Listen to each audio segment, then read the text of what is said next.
I still remember that day like it happened yesterday. It was a warm afternoon, and the whole neighborhood had gathered at my cousin's engagement party.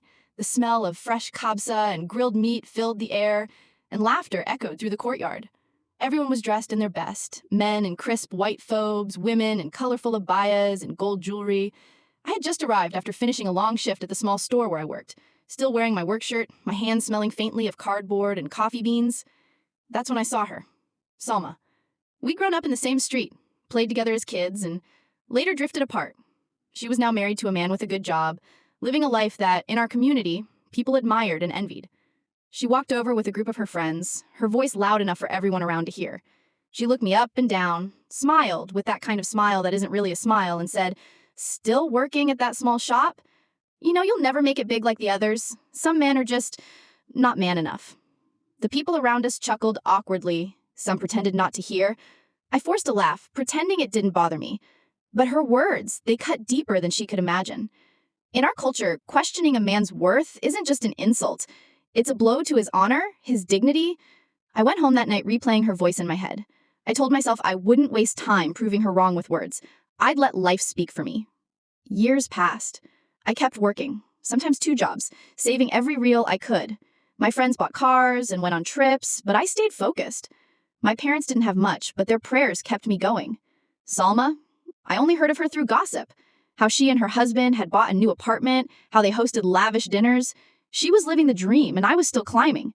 One afternoon, years later, I walked into a cafe to meet a supplier, and there she was, sitting alone, scrolling through her phone. She noticed me, and her smile was thinner now, her eyes tired. "Oh," she said, "you're still around? Still in that small job?" I nodded, keeping it short.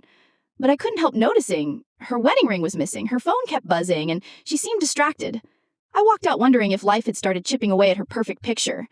By Allah's will, things turned around for me soon after. I started my own business, small at first, but steady. I hired good people, worked hard, treated clients with respect. Slowly, the company grew. Then, one morning, while sorting through job applications, a name caught my eye. Her husband's. I stared at the paper for a long time, feeling that strange mix of disbelief and satisfaction. I called him for an interview myself. When he walked in, he recognized me immediately. We shook hands. He was polite but uneasy, explaining he had been laid off and needed work urgently. I kept it professional. Inside, though, I felt the weight of the moment. Rumors started trickling in. Salma's marriage was struggling, money was tight, and people whispered about arguments and mistrust. She kept her head down now, avoiding me in public. I hired him, gave him a fair job with strict rules. On his first day, I greeted him in front of everyone. "Welcome, boss," to employee. He smiled faintly, but I could see the discomfort in his eyes. A week later, Salma came to the office to meet him. She froze when she saw me at the main desk. I stood, smiled politely, and asked how she was. No bitterness, no mention of the past. Her face flushed, and she muttered a quick greeting before leaving. Months passed, and she had to live with the fact that her husband now answered to the man she once mocked.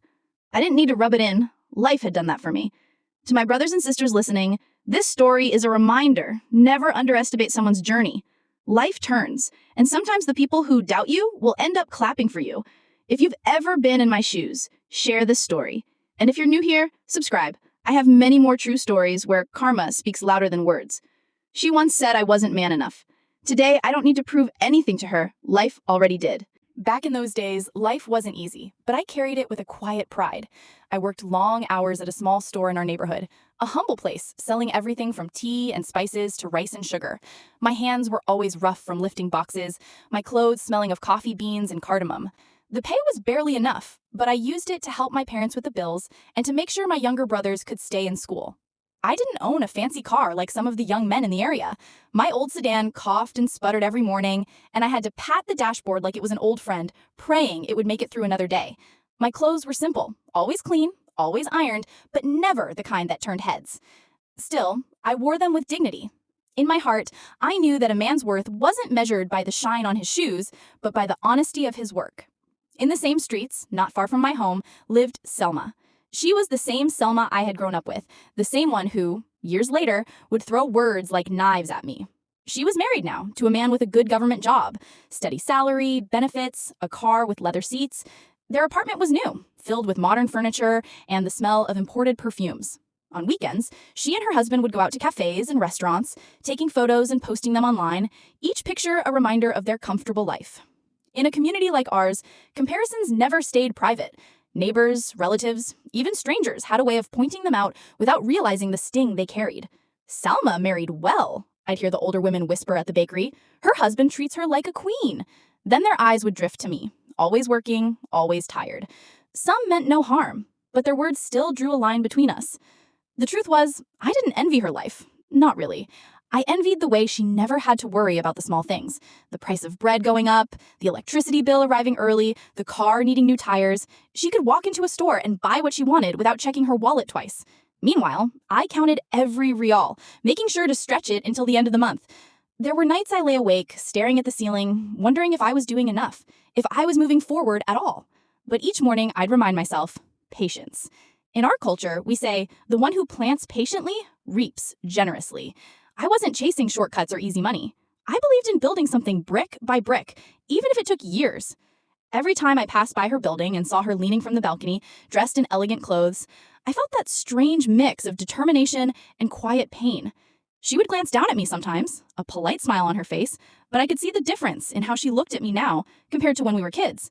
Back then, we were equals, 2 children running barefoot in the alleys. Now society had given her a crown and handed me a broom. If you've ever been in a place where people measure your worth by what you own, then you'll understand why this part of my story still burns in my memory. And if you do, share this video so others know they're not alone. Life has a way of turning the tables, and patience, patience, can be the sharpest form of revenge. At that time, I didn't know how or when things would change. All I knew was that I had to keep going. One day, I told myself the same people who looked down on me would see me in a different light. And when that day came, I wouldn't need to shout. I'd let life do the talking. It had been years since I'd last seen her. Life had taken me on its own path. Long hours, quiet nights, and a constant grind towards something I couldn't yet see. That morning, I'd stopped by a small cafe near the main road to meet a supplier. It was one of those cozy places with the smell of fresh Arabic coffee mixing with baked bread, the kind where people linger a little longer just to watch life go by. I was scanning the menu when I heard a familiar laugh. My chest tightened before I even turned around.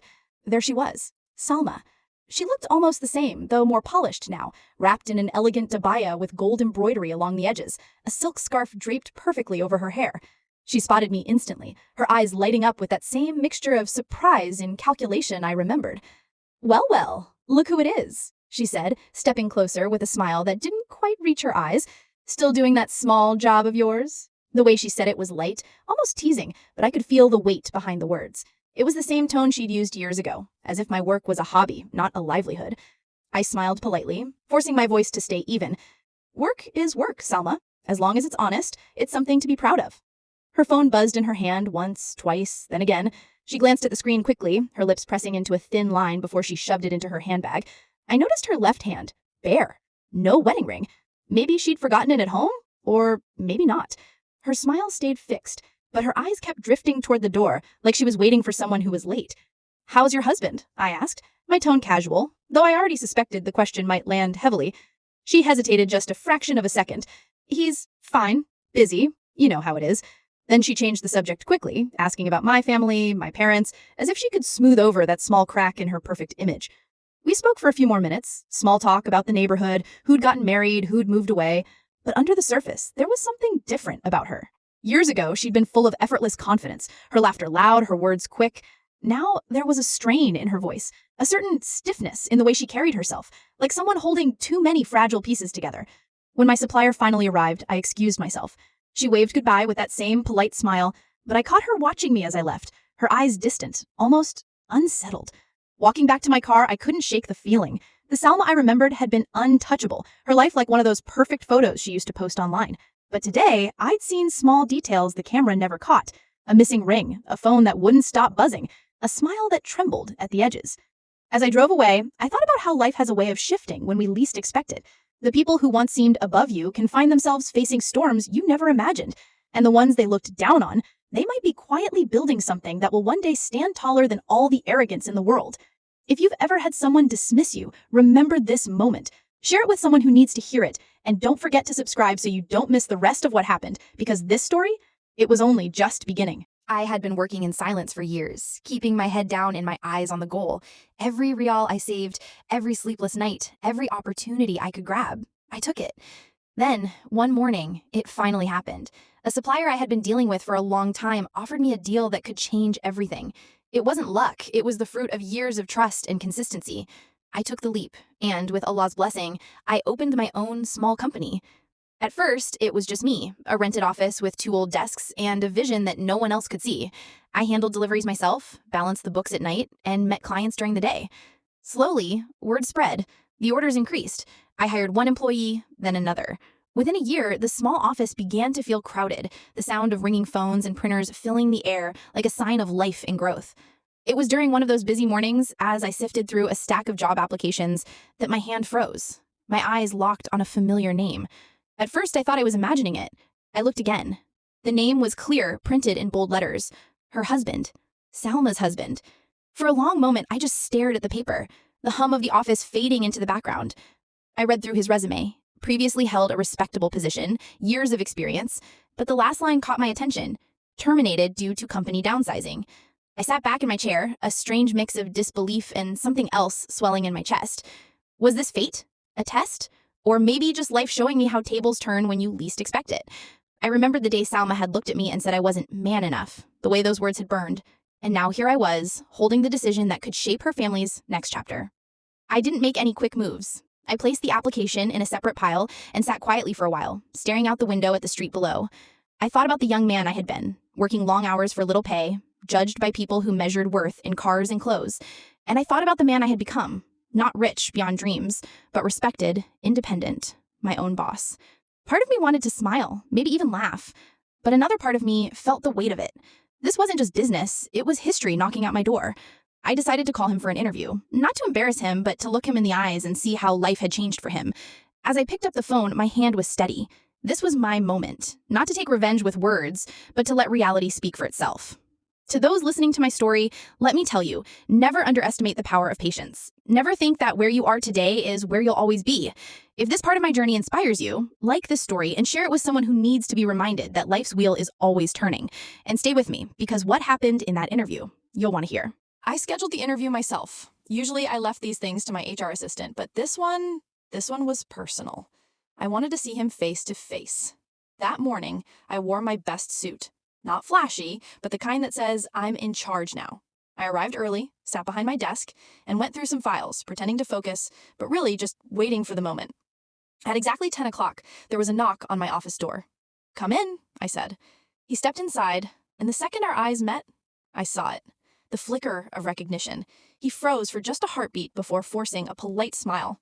Good morning, he said, his voice calm, but carrying a weight. Good morning. Please, have a seat, I replied. My tone professional, but steady. I gestured toward the chair across from me, watching as he sat down, his posture just a little too stiff. His eyes darted briefly around the office, as if taking in every detail. I opened his resume and began asking the usual questions, his previous position, responsibilities, and why he left. His answers were careful, almost rehearsed, until I asked, "Why do you want to join us here?" That's when his voice dipped slightly. He cleared his throat and said, "Well, things have been difficult lately. Family issues, my previous company downsized, and I need something stable, as soon as possible." He didn't look me in the eyes when he said it. His gaze was fixed on the desk, his hands clasped tightly together. In that moment, I felt 2 emotions battling inside me. On one hand, there was a quiet satisfaction, the kind that comes when life completes a circle. Here was the man whose wife once looked down on me, sitting in my office, asking for a chance. On the other hand, there was disbelief, not because he was here, but because of how drastically life had changed for both of us. I leaned back in my chair, studying him for a moment, before nodding slowly. We value loyalty and hard work here. Those are more important than titles or status. He nodded quickly. I understand. I'm willing to work hard. There was a pause. The air between us carried an unspoken history. He knew I knew, and I knew he knew I knew. But neither of us mentioned Salma, nor that day she had questioned my worth. This wasn't the place for petty words. This was my territory now, and the power shift was already clear without me having to say a thing. I kept my questions business-focused, maintaining professionalism to the very end. But inside, I couldn't help thinking, if only she could see this moment. As we wrapped up, I stood and shook his hand firmly. Thank you for coming in. We'll be in touch soon." He gave a small nod and left the office, his footsteps fading down the hallway. I sat there for a moment, staring at the closed door, letting it all sink in. Years ago, I was the one being judged. Today, I was the one doing the judging, not with cruelty, but with control. To everyone listening, remember this. You don't need to shout for life to hear you. Sometimes patience is the loudest voice you can have. If you've ever dreamed of seeing a moment like this, like and share the story. You never know whose life might turn the same way. And stay tuned, because this was only the beginning of how karma unfolded. It began like a faint echo, quiet, almost unnoticeable. But in our neighborhoods, even the faintest echo eventually becomes a storm. The first time I heard it was from Abu Nasser, the shopkeeper near my office. I'd stopped to buy some fresh bread, and as he handed me the bag, he leaned in and said softly, "Have you heard about Salma? They say things aren't going well in her home." I acted as if it was the first I'd heard, giving a small shrug. "May Allah make things easy for everyone," I replied, my tone neutral. But inside, I couldn't help the small stir of curiosity. In a place like ours, people don't speak openly unless the cracks are already visible. Over the next few weeks, the whispers grew louder. Some said her husband's job loss had thrown their household into chaos. Others claimed they had seen them arguing in public, their voices sharp, eyes filled with frustration. A few even hinted at something darker. Rumors of mistrust, of broken promises, of loyalty questioned. No one dared to say it outright, but in our culture, even a hint of such talk can be enough to stain a family's honor. One evening, while drinking tea with an old friend, I got the clearest picture yet. He told me, her arrogance faded the moment her husband stopped bringing home a big salary. You remember how she used to walk into every gathering like she owned the place? Now she barely shows up, and when she does, she keeps her head down. I listened quietly, my mind drifting back to that day years ago when she had mocked me in front of others, telling me I wasn't man enough. I had carried those words for years, letting them push me forward instead of holding me back. Now, without me lifting a finger, life seemed to be delivering its own reply. Still, I wasn't the kind to celebrate someone else's misfortune. I didn't need to gloat. In fact, I avoided crossing paths with her, not out of fear, but because I knew there was nothing left to say. Yet fate has a way of arranging encounters when you least expect them. One afternoon after the Asr prayer, I was leaving the mosque when I spotted her across the street. She was carrying a grocery bag, just the basics: bread, rice, cooking oil. Gone were the days when she flaunted expensive perfumes and silk scarves. She looked thinner, more tired, and her eyes lacked the spark they once had. She noticed me too. For a brief moment, our eyes met. There was no challenge in her gaze this time, no trace of the pride that used to sit on her shoulders like a crown. Instead, I saw something else. Perhaps shame, perhaps regret. She offered a quick, polite nod, and I returned it with a small smile before walking away. That short exchange told me everything I needed to know. I didn't need to hear any more gossip. I didn't need to ask questions. The truth was written in the way she carried herself. To those listening now, let me remind you, life is a wheel. Sometimes it spins slowly, but it never stops turning. The same people who once looked down on you might find themselves looking up. If you've ever felt underestimated, share this story, because one day your patience might be the thing that turns everything around. I thought that was the end of it, her life taking a quiet, humbling turn while mine moved forward.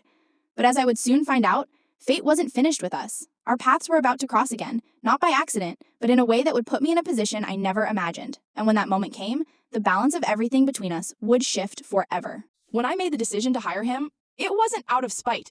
I could have easily thrown his resume into the discard pile and forgotten it, but something inside me wanted this story to come full circle. I didn't want revenge that burned hot and fast. I wanted the kind that came slow, quiet, and dignified, the kind where you don't even have to raise your voice. I offered him the position, but it wasn't one of the high-paying roles. It was decent, enough to live on, but far from the comfortable salary he once had. The conditions were clear: punctuality, accountability, and no special favors. I treated him like any other employee, but there was no mistaking who sat on which side of the desk now. When he came to sign the contract, he arrived in a worn shirt, his tie slightly crooked. His eyes scanned the paper carefully before he signed it. I could sense the pride he was swallowing, the quiet calculation in his mind about how far he'd fallen. I remained professional, offering him a firm handshake and saying, "Welcome to the team." But it was on his first day that I let the real message be delivered. The office was lively that morning, phones ringing, keyboards clicking, the smell of fresh coffee in the air. I waited until most of the staff had gathered for the daily briefing. Then, when he walked in, I stood up and greeted him warmly, my voice loud enough for everyone to hear. "Everyone," I said, smiling, "let's welcome our new colleague. And for you," I turned to him, "welcome. From boss to employee." There was a brief silence before a few polite claps filled the room. He forced a smile, nodding in thanks, but I caught the flicker in his eyes, a mix of discomfort and understanding. He knew what I meant, and so did I. From that moment, the balance had shifted. He wasn't my equal, and he wasn't the man whose wife once looked at me with disdain. He was simply part of my team, working under my leadership, bound by the same rules as everyone else. I didn't micromanage him or treat him harshly. In fact, I gave him fair tasks and acknowledged his efforts.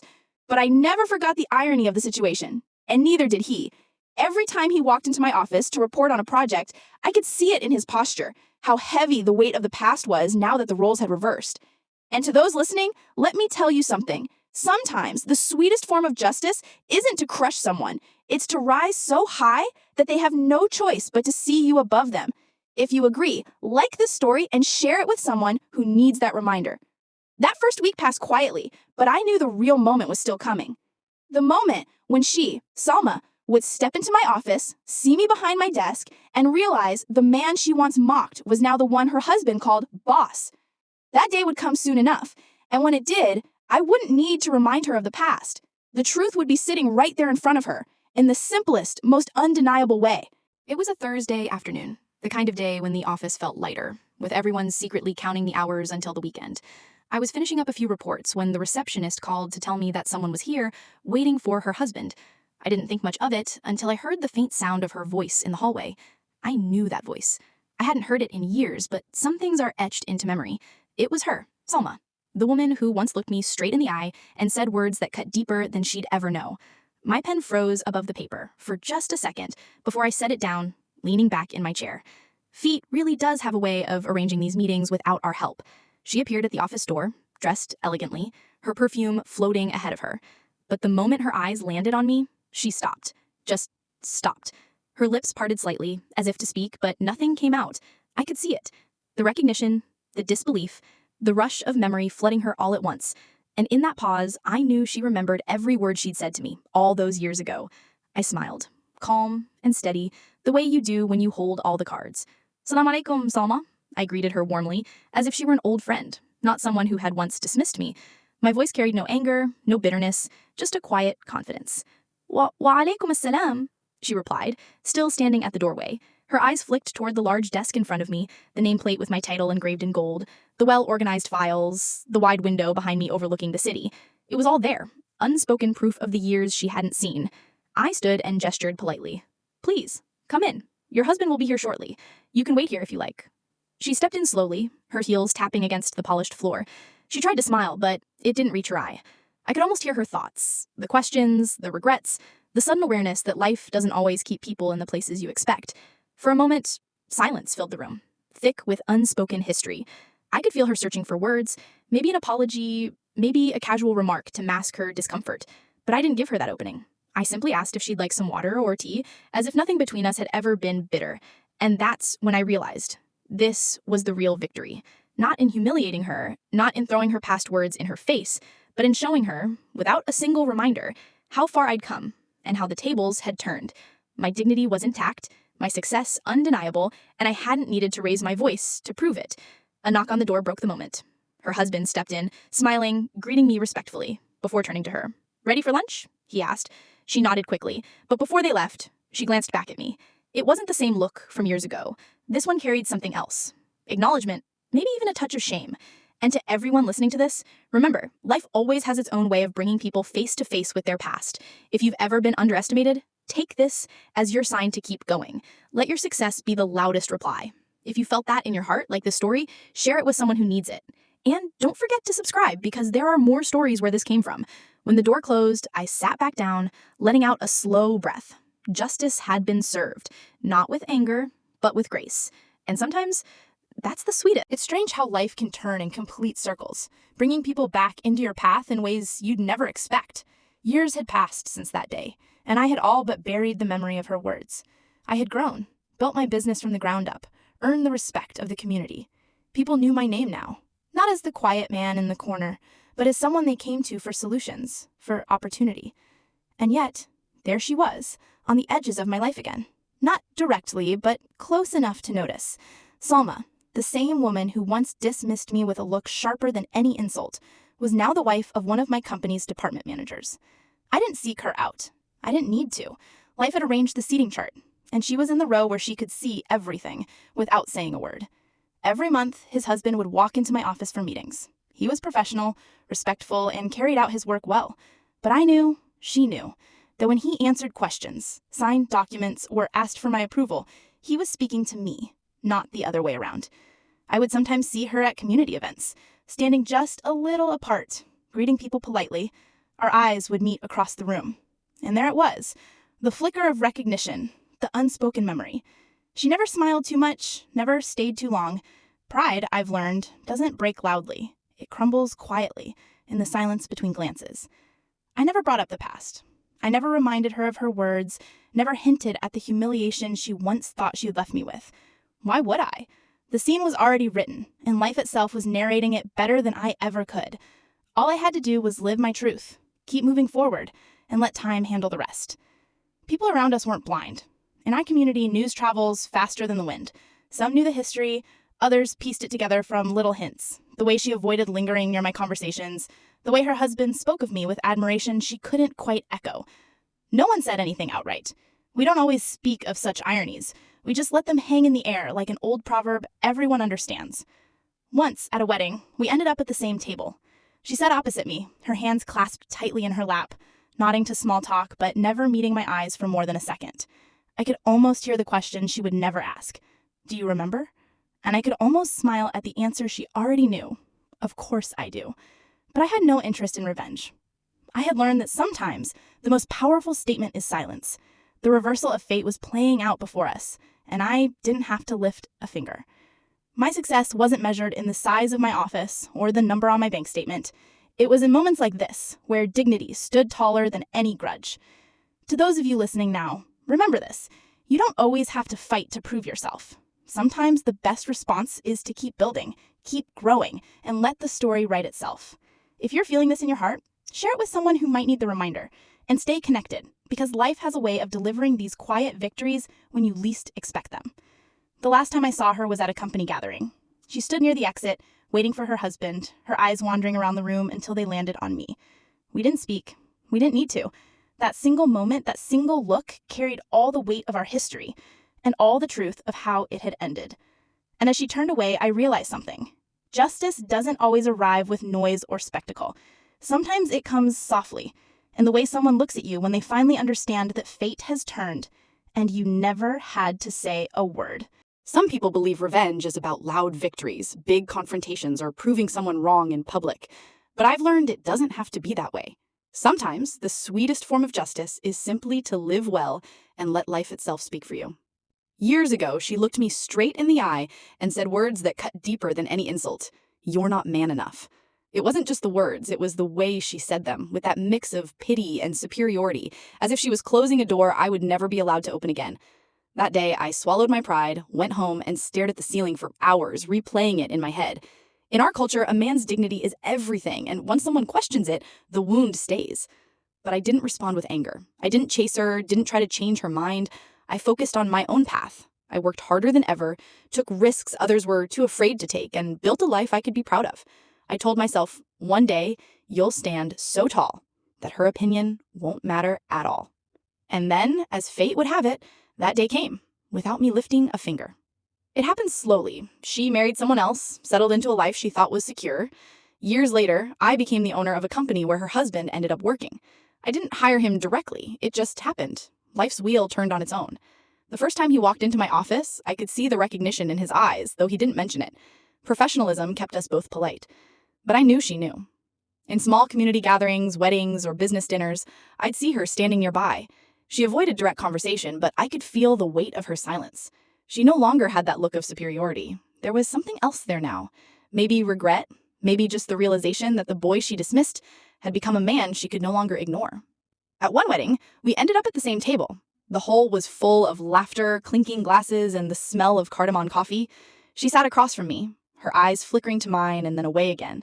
I greeted her politely, and she responded with a quiet salam. No bitterness, no sarcasm, just a greeting between two people with a history too complicated to summarize in a few words. In that moment, I realized I didn't feel anger anymore. The wound had healed a long time ago. What I felt instead was peace. I didn't need to make her feel small. I didn't need to remind her of what she said. Life had already done that, not with cruelty, but with quiet irony. To all of you listening right now, remember this. Sometimes the best revenge is no revenge at all. Just live, grow, and let time do the talking. If you've ever been doubted, disrespected, or underestimated, share this story because someone you know might need to hear it today. And don't forget to subscribe because life has a way of delivering stories like this when you least expect them. The last time I saw her, she was leaving a company event with her husband. She glanced back at me, just for a second. No words, no smile, just that one look that said everything. And I knew, without a doubt, that she remembered exactly what she said all those years ago. I didn't need to remind her. I didn't need to prove her wrong. She once said I wasn't man enough. Now, I don't need to prove it to her. Life already did.